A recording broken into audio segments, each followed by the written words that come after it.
Assalamualaikum warahmatullahi wabarakatuh. Perkenalkan, nama saya Gil Pratama. Saya dari Prodi Manajemen Informatika. Di sini saya akan menjelaskan tentang deduksi alami logika matematika. Oke, jadi apa sih itu deduksi alami? Deduksi alami adalah sistem formal yang digunakan dalam logika matematika dan teori pembuktian yang berusaha menarik kesimpulan dari premis-premis melalui bentuk-bentuk argumen yang valid. Sistem ini menawarkan cara terstruktur untuk menetapkan kebenaran proposisi tanpa bergantung pada aksioma, menjadikan pilihan populer dalam penalaran logis dan ilmu komputer. Oke, selanjutnya ada pembuktian dilakukan bertahap, langkah demi langkah sampai memperoleh formula yang sama dengan kesimpulan argumentasi. Selanjutnya di sini adapun aturannya, yang pertama itu ada aturan inferensi, ada modus ponens, silogisme, hipotesis, ada konjungsi, ada modus tollens, silogisme disjungtif, dilema konstruktif, penambahan, dan simplikasi. Oke, selanjutnya ada hukum dasar ekuivalensi.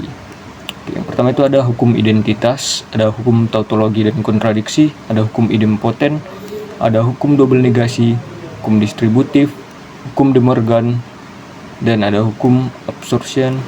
Oke, selanjutnya ada hukum komutatif, hukum asosiatif, hukum negasi kuantor, ekuivalen implikasi, ekuivalen biimplikasi, kontraposisi, dan eksportasi. Oke, selanjutnya kita akan lanjut kepada contoh soal yang pertama. Jika Doni seorang YouTuber atau seorang streamer, maka dia akan terkenal.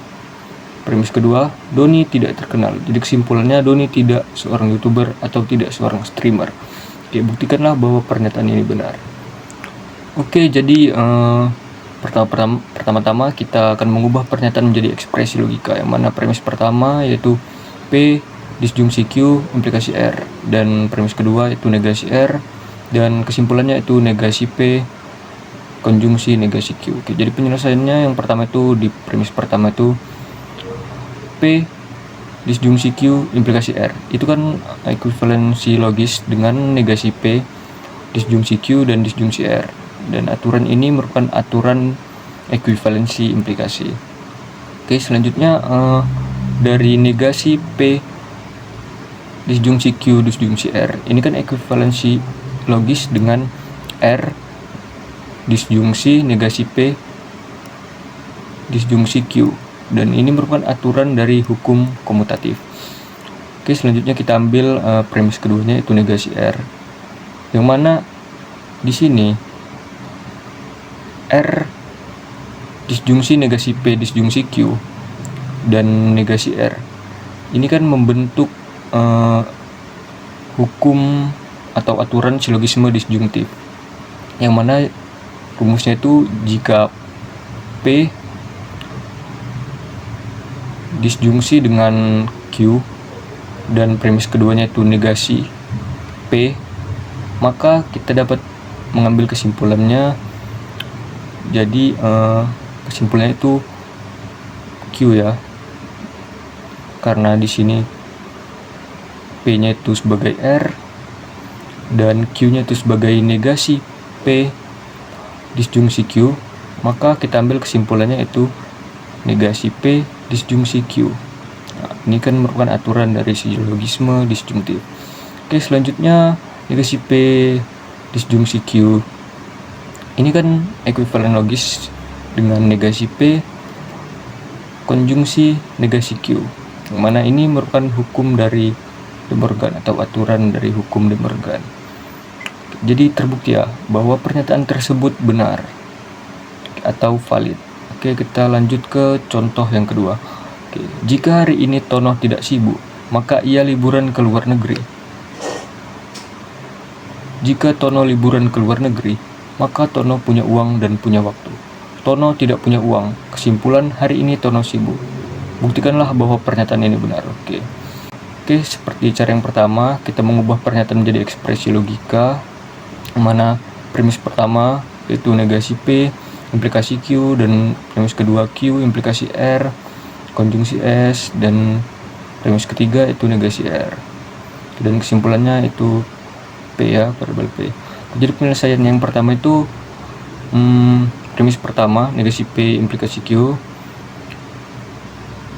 dan premis kedua tuh Q implikasi R konjungsi S. Oke, yang mana ini kan membentuk silogisme hipotesis, yang mana rumusnya itu jika P implikasi Q dan Q implikasi R, jadi kesimpulannya kan dari rumus tersebut P akan implikasi dengan R. Oke, di sini kan P ini mewakili negasi P, sedangkan R mewakili R konjungsi S. Jadi kesimpulannya negasi P implikasi R konjungsi S. Nah, ini tadi kan aturan dari silogisme hipotesis. Oke, selanjutnya kita ambil R dari R konjungsi S ini dengan aturan simplifikasi ya. Jadi pada aturan ini kita dapat mengambil nih variabel antara R dan S. Oke, karena kan di sini kan ekspresi logikanya itu konjungsi ya. Jadi kita dapat memilih salah satu. Oke, jadi di sini kita memilih R. Kenapa kita memilih R? Karena pada premis 3 itu ada negasi R, dimana variabel R ini pada premis 3, makanya kita mengambil R ya. Oke, aturan tadi itu namanya simplifikasi ya, mengambil R. Oke, selanjutnya negasi P implikasi R, dan premis 3 adalah negasi R.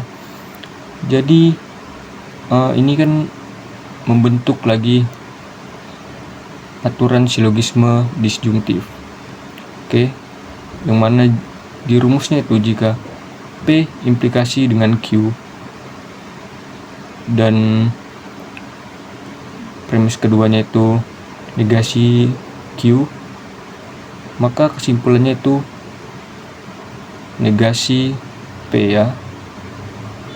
Yang mana di sini P itu mewakili negasi P dan Q-nya itu mewakili R, dan begitu juga dengan premis 3-nya, negasi Q-nya itu mewakili negasi R. Oke, jadi kesimpulannya itu negasi dari negasi P. Ini merupakan aturan dari silogisme disjungtif ya. Oke, selanjutnya karena ini double negasi, jadi kita bisa merubahnya menjadi P aja, variabel P. Dan ini merupakan aturan dari hukum double negasi. Oke, jadi terbukti ya bahwa pernyataan tersebut benar atau valid. Oke, mungkin segini saja video penjelasan yang bisa saya sampaikan.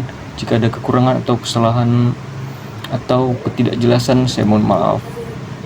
Assalamualaikum warahmatullahi wabarakatuh.